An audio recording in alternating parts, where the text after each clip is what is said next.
There are moments in life when everything seems to be falling apart. Plans collapse, doors close, people walk away, and silence replaces what used to be clarity. You begin to question yourself. You wonder what you did wrong. Why did that opportunity vanish right when you needed it most? Why did that person leave when you finally opened your heart? Why do your efforts feel invisible, as if they vanish into a void without return? This is the aching silence that no one talks about. The sacred delay, the divine block. You thought you were being punished. You thought you were being abandoned. But what if, just what if, you were actually being protected? What if that job didn't call you back because it would have drained your soul? What if that person wasn't your soulmate, but your spiritual distraction? What if that closed door is the very proof that heaven has something far greater in motion than your mind can yet understand?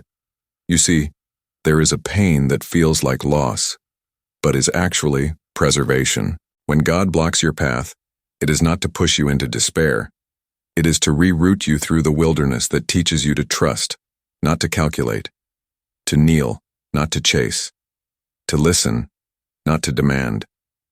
And in that wilderness, your character is sculpted, your soul is refined, your ego is softened, and your mission is realigned with something eternal.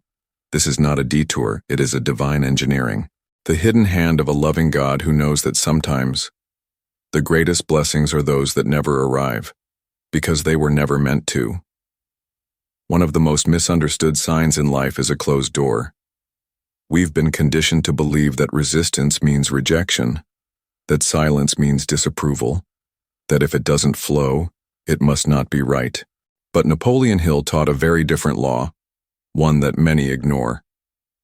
Every adversity, every failure, every heartache carries with it the seed of an equal or greater benefit. And that seed often looks like a block. Because God doesn't just lead you through open paths. He often guides you through denial, through delay, through difficulty. Why? Because a closed door protects the mission inside of you. What if the rejection was actually God's mercy in disguise? What if the unanswered prayer was Him saying, "Not here, not now, not this"? We tend to pray for answers and expect approval, but spiritual maturity recognizes that a no is as holy as a yes when it comes from God. Sometimes we're not just being denied something, we're being denied from becoming someone who was never meant to exist. Someone shaped by comfort, by applause, by external validation. That door didn't open because your destiny requires a different environment, a different rhythm, a different version of you. Hill said it clearly. You must learn to close the door of fear behind you before you can open the door of faith before you. In other words, before you can walk into what is truly meant for you, you must release your grip on what only seemed meant for you. Because God's block is never random. It is a correction, a sacred restraint, a protective no, not to hurt you, but to shape the only version of you that can carry what's coming. Pause. That's the word your soul often resists. In a world that rewards speed, effort, and noise, a divine pause feels like failure. But it's not. It's a recalibration. When God interrupts your forward motion, it's never to waste your time, it's to redeem it. Napoleon Hill emphasized over and over that clarity follows stillness, not chaos. That desire must be directed, not scattered. That persistence is powerful, but only when aligned with purpose. So when everything slows down, when nothing seems to respond to your action, that is not the end. That is the silence before the alignment.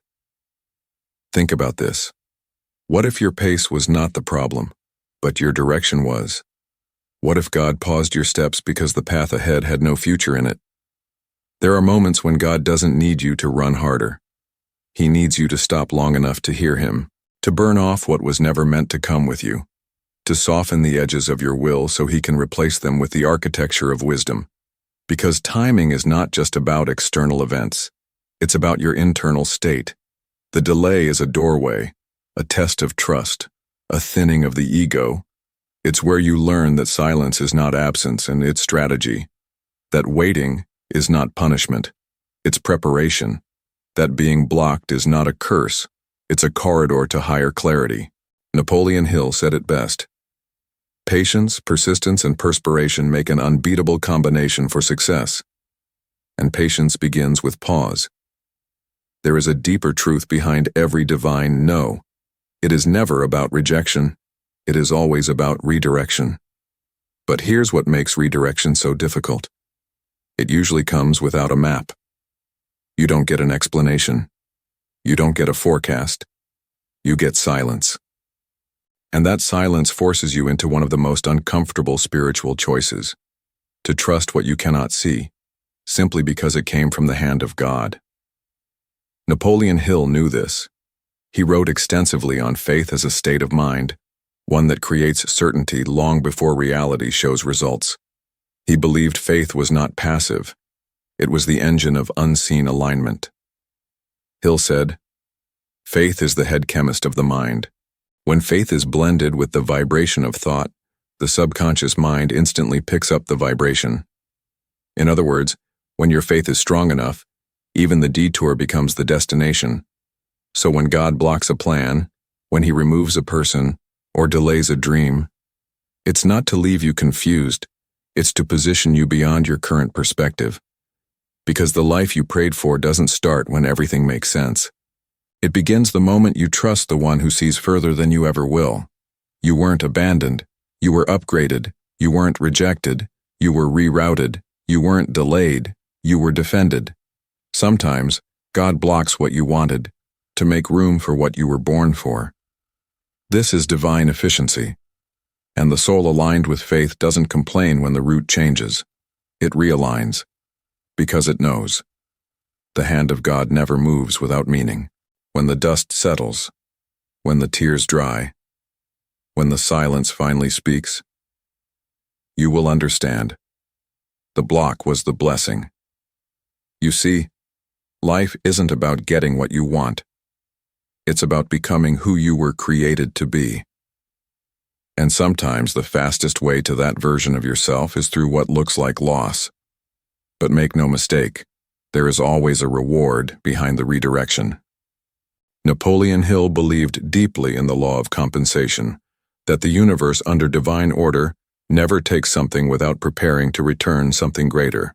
He said, "Every adversity carries with it the seed of an equal or greater benefit. But seeds are not rewards, they are potential. You must nurture them with trust, water them with patience, and protect them from the weeds of doubt. The blessing doesn't come just because time passed. It comes because your faith held steady, because your spirit did not quit when the path turned invisible, because you didn't curse the storm. You learned to navigate by the stars, and now something has shifted. You are no longer begging for what left. You are building with what stayed. You are no longer attached to what didn't work out, because you trust that what God blocked, He also replaced. And the person you are becoming is not who you were before the interruption. You're stronger, wiser, more still, more certain. You've become what Napoleon Hill described as a mind closed tightly against all negative influences. A mind that attracts wealth, favor, opportunity, and purpose. Because it finally let go of the need to control how. Here's the truth most never say out loud. When God blocks something, it's not because you were unworthy. It's because your worth required more. He didn't say no to punish you. He said no to preserve what's sacred in you, to shield the treasure of your potential from what would have stolen your peace, diluted your mission, or delayed your real rise. But now that you've been refined, redirected, and realigned, the door is opening. And when it does, don't hesitate. Don't look back trying to reassemble the pieces of a version of you that doesn't exist anymore. Don't try to explain your process to those who weren't meant to understand it. And don't ask permission from the very past God just helped you escape. Napoleon Hill taught, "The starting point of all achievement is desire. But desire alone is not enough. You must act. You must walk through the new door, even if it trembles in your bones, even if your mind whispers, 'But what if it happens again?' It won't, because this time you're not walking in as the same person. This time you're walking in as the version of you that trusted the process, honored the pause, and emerged from the block stronger than ever. So here's the invitation. If this message spoke directly to your experience, type in the comments, "I trust the block, and I walk in alignment." Let these words seal your next season, because what's opening now was made for the version of you who said yes to the redirection before it made sense, before it was safe, before it was popular. Welcome to the path that was waiting for you.